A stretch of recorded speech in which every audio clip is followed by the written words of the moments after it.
વિદ્યાર્થી મિત્રો, મારી યુટ્યુબ ચેનલમાં તમારું હાર્દિક સ્વાગત છે. આજના વિડીયોમાં આપણે ગ્રેટ એપિક્સ ઓફ ઇન્ડિયા રામાયણ અને મહાભારત, ભારતના મહાન કાવ્યો રામાયણ અને મહાભારત, એના વિશે આજે આપણે સમજવાનું છે. ગયા એપિસોડમાં મિત્રો આપણે દેશની અંદર ક્યાં ક્યાં રામાયણ ફેલાયેલી છે અને દેશના ભૌગોલિક સ્થળોનો વિચાર કરેલો હતો.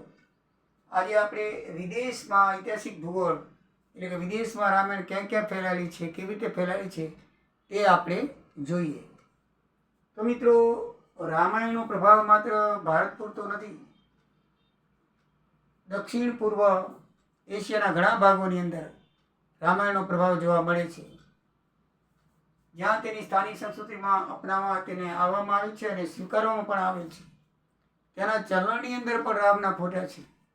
વિચાર કરો, ભારત દેશની અંદર ચલણની અંદર રામના ફોટા નથી, પણ ત્યાં ચલણની અંદર પણ રામના ફોટા છે. મંદિરો રામના છે અને રામને આદર્શ માને છે, ધર્મે મુસ્લિમ હોવા છતાં પણ.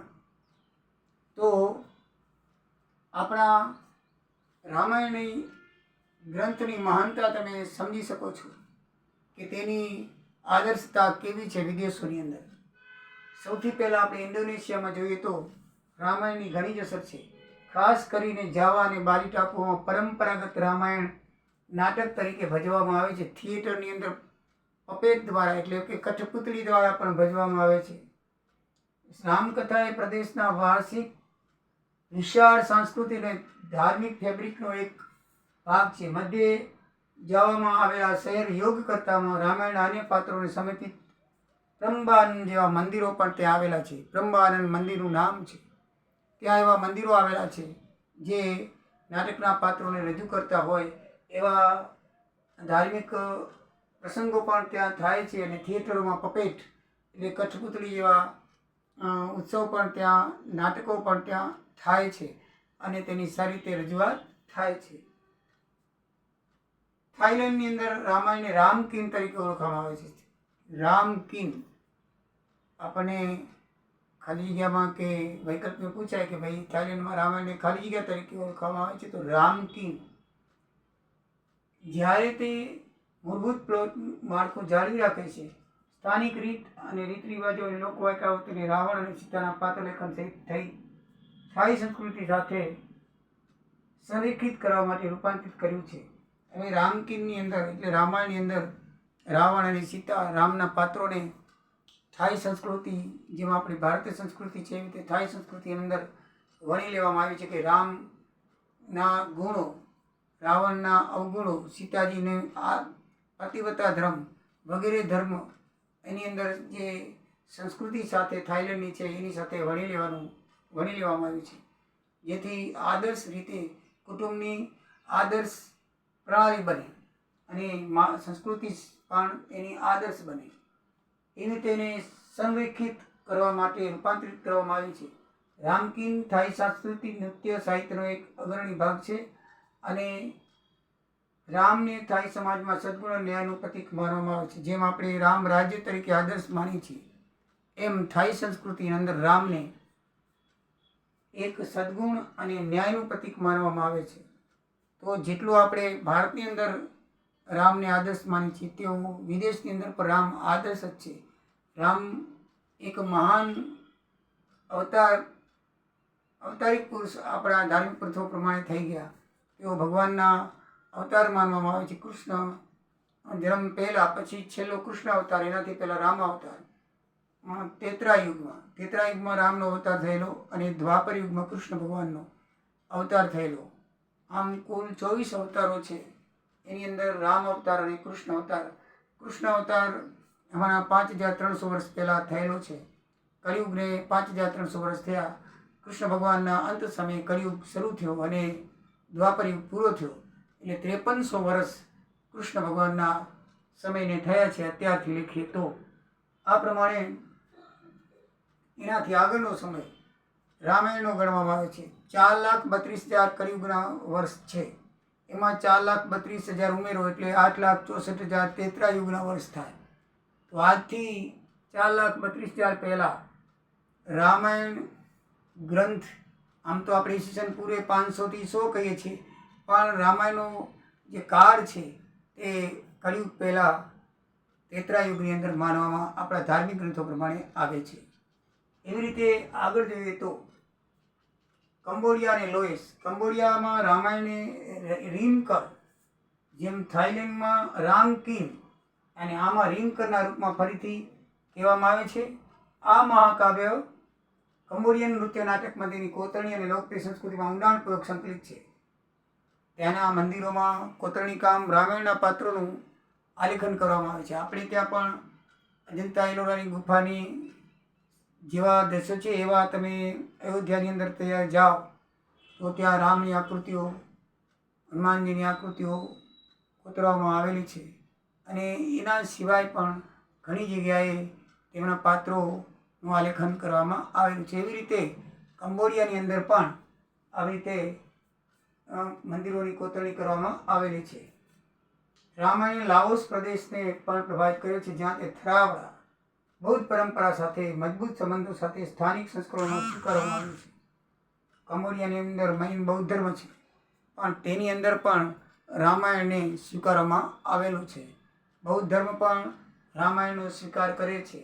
આમ તો થાઈલેન્ડ જે છે એ કંબોડિયા એ બૌદ્ધ ધર્મી, તિબેટ બૌદ્ધ ધર્મી છે, છતાંય પણ રામને આદર્શ માની એમને સ્વીકારવામાં આવ્યું છે. બુદ્ધ અવતાર પણ આપણા હિન્દુઓનો 24 અવતારમાં એક અવતાર છે.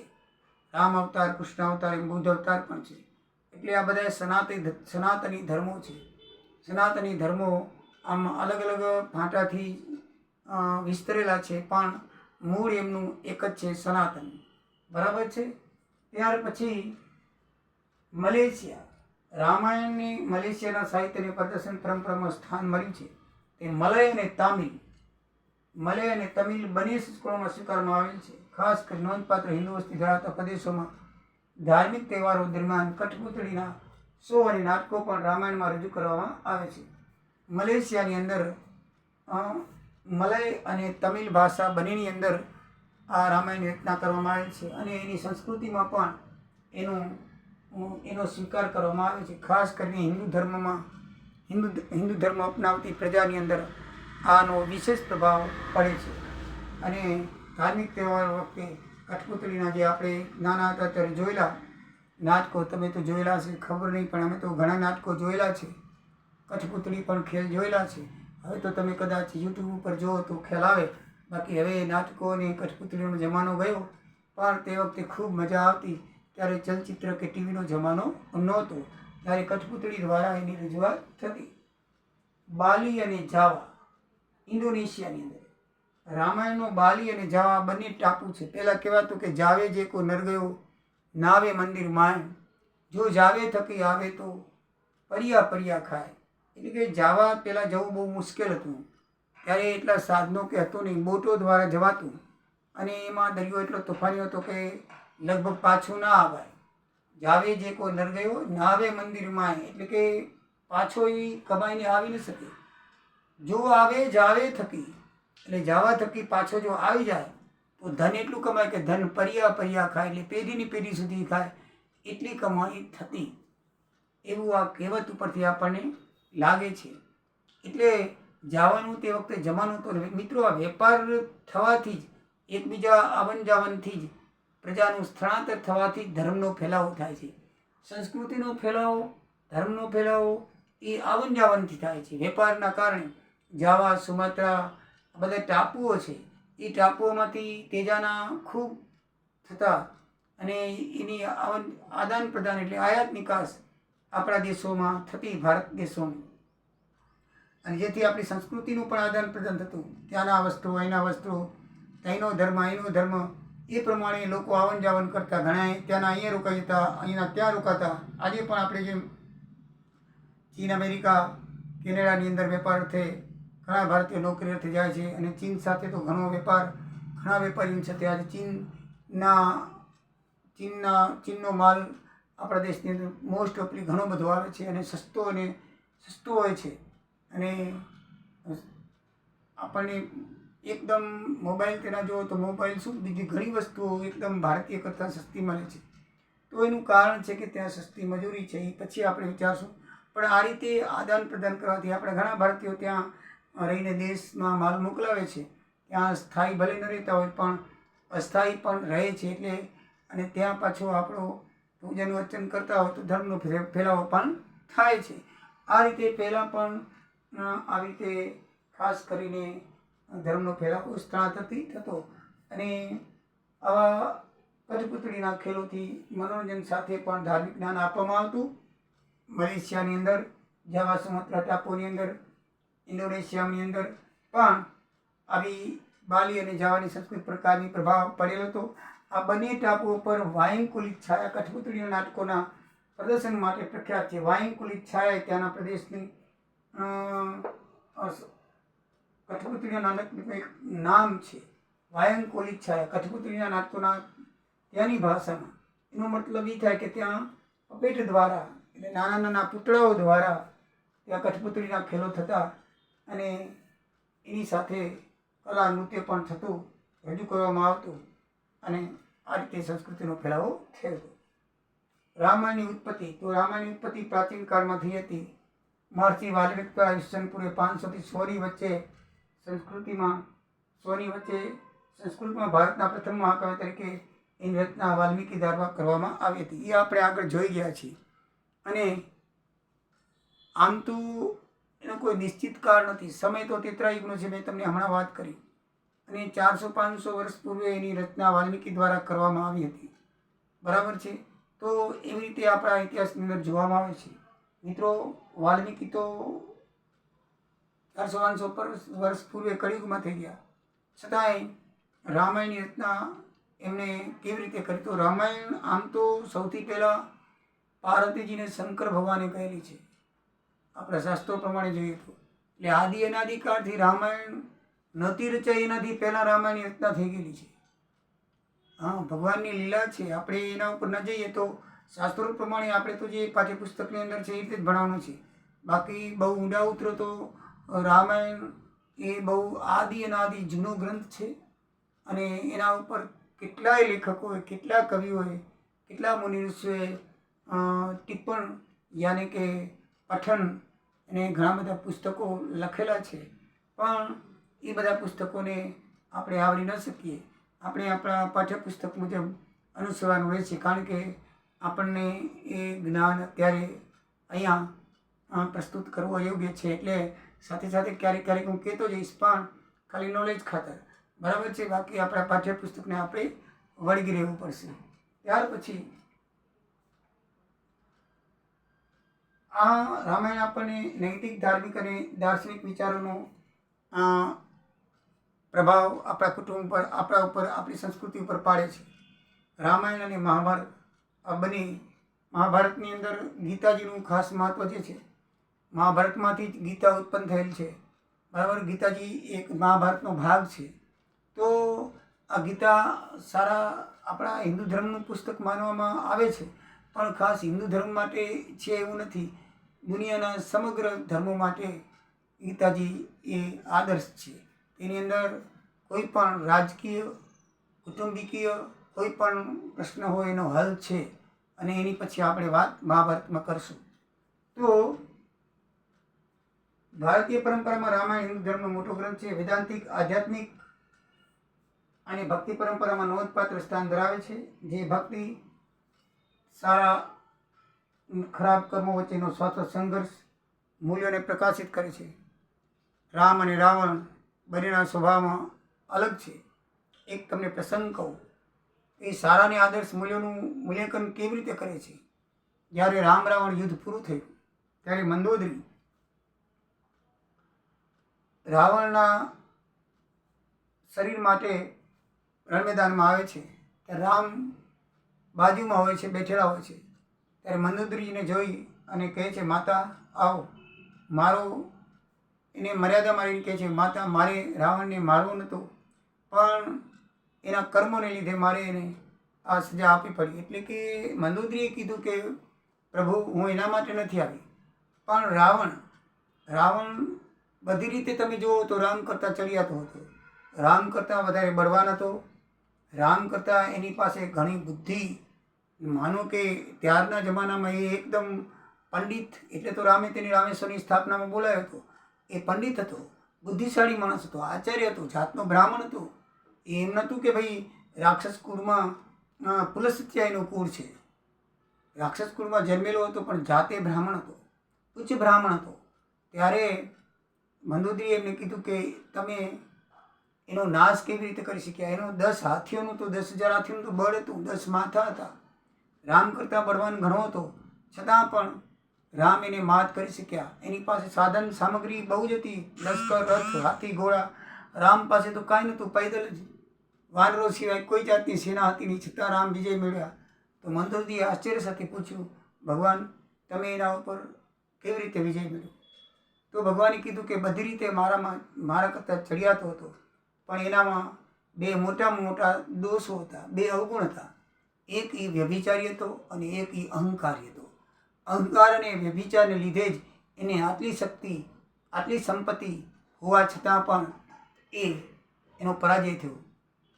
ત્યારના જમાનામાં 5 વિશ્વ સિંધુએ લખવામાં આવતી, સીતા, મંદોદરી, દ્રૌપદી, તારા. આમાં 5 સતીઓ છે. અને મંદોદરી રાવણને પત્ની હતી. રાવણની એ 5 સુંદરીઓમાંની એક સુંદરીને ઘેર હતી, છતાં પણ એને સીતા માતાનું હરણ કર્યું હતું. તો વિચારો એ કેટલો એમ વ્યભિચારી માણસ કહેવાય. એ ગુણ અને એક અહંકારી ગુણ, આ 2 ગુણને લીધે એનું પતન થયેલું. ત્યારે મંદોદરીને એમને કહ્યું રામે કે આ 2 અવગુણને લીધે એનું પતન થયેલું છે. આ 2 જો અવગુણ એનામાં ન હોત તો હું એને હરાવી ન શકત. આ 2 ગુણોને લીધે એનું પતન થયું છે. તો મિત્રો, રામાયણ આપણને એ સમજાવે છે કે આપણે હંમેશા જીવનની અંદર ક્યારેય પણ અહંકાર ન કરવો જોઈએ, ક્રોધ ન કરવો જોઈએ, વ્યભિચાર ન કરવો જોઈએ. માતાઓ દરેક બહેનોને આપણી બહેન છે માનવું જોઈએ, બરાબર છે. એકને આપણી પત્ની આપણા માટે છે, માટે બીજી સ્ત્રીઓને કુદૃષ્ટિથી ના જોવું જોઈએ. ધર્મપત્ની સિવાય બીજી સ્ત્રીઓને કુદૃષ્ટિથી ના જોવું જોઈએ, એવું રામાયણ શીખવે છે. રામની જ્યારે યજ્ઞ કરવામાં આવ્યો ત્યારે રાવણ પોતે સીતાજીને યજ્ઞની અંદર લાવ્યો હતો, પોતાના બંધનમાં હતા છતાં પણ. જ્યારે અયોધ્યામાં યજ્ઞ થયો ત્યારે રામ પોતે સોનાની મૂર્તિ કરી અને સીતાજીની પ્રતિષ્ઠા કરેલી હતી. આ રીતે એક પ્રતિવર્તના હતા, કારણ કે ત્યારે રાજાઓને કોઈ બંધન નહોતું. રામને ખુદ 3 માતાઓ હતી. રામના પિતાશ્રી દશરથ રાજાની 3 પત્નીઓ હતી. એટલે રામ કાંઈ બીજી પત્ની કરત તો વાંધો ન આવત કાંઈ. ત્યાંની પરંપરા હતી ને રાજાઓની તો ત્યારથી અગાઉથી પરંપરાઓ છે અનેક પતિવ્રતોની, બરાબર. છતાંય રામે એક પતિવ્રતને લઈ અને પોતાનું જીવન ગુજાર્યું. એટલે એના ઉપરથી આપણને આપણા જીવનમાં કેવી રીતે રહેવું જોઈએ અને આપણા જીવનની અંદર કઈ કઈ આવૃત્તિઓ, કયા ગુણો, સદ્ગુણો અપનાવવા જોઈએ તે રામાયણ શીખવે છે. તો મિત્રો, એવી રામાયણ એક આદર્શ ગ્રંથ છે અને ભારતીય સમાજની અંદર હિન્દુ સંસ્કૃતિમાં ધર્મના કારણે એનું પ્રસારણ થયેલ છે. ખાસ કરીને પ્રાચીન મધ્યકાલીન વિદેશની અંદર પણ, ખાસ કરીને મધ્યકાલીન પ્રાચીન પ્રદેશ એવા આપણે જોઈ ગયા, દક્ષિણ પૂર્વ એશિયાના દેશો, થાઈલેન્ડ, ઇન્ડોનેશિયા, કંબોડિયા જેવા દેશમાં એનું પ્રસારણ થયેલું છે. મિત્રો, આ જ એક રામાયણનો ગ્રંથ છે. તમે રામાયણ વિશે તમે ઘણી કથાઓ સાંભળતા હશો, ઘણા વિશ્લેષણો સાંભળતા હશો. યુટ્યુબની અંદર પણ અત્યારે તમને રામાયણ વિશે ઘણું બધું જાણવા મળશે. ઘણા રામાયણ સિરિયલ જોઈ હશે, જે લોકો વાંચતા હશે એને તો ઘણું બધું એ વિશે જ્ઞાન હશે.